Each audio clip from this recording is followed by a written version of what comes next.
मामा मामा एतरे कौन बन दियो बढ़िया जिनस कर खाया।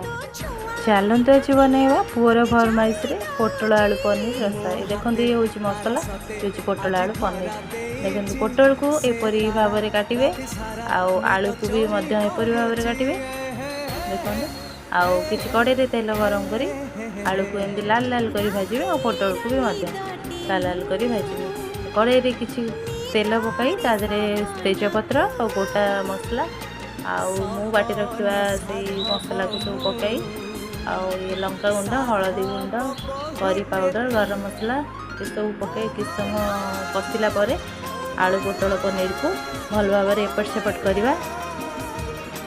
एपट सेपट कर सारापर किसी पानी दे फुटा को छाड़ीदे।